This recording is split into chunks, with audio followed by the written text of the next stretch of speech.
Welcome to OnceHub tutorials. My name is Kolik. I'm from the OnceHub support team, and today we're going to learn how we can set up two-factor authentication on our OnceHub account.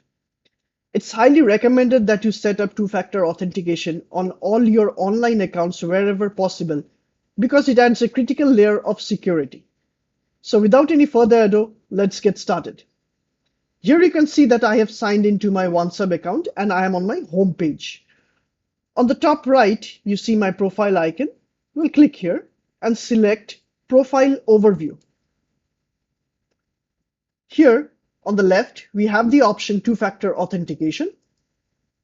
If you click here, you'll get three options: email, SMS, and authenticator apps like Google Authenticator. You can turn on any of these options.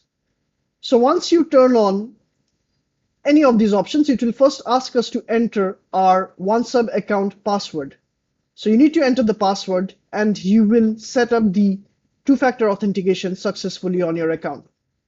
So from the next time onwards, whenever you sign in from an unrecognized device or maybe a new PC or a Mac, it will send a code and you need to enter the code to sign in successfully on your account.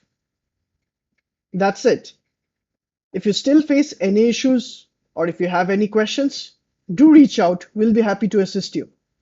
Thank you for watching.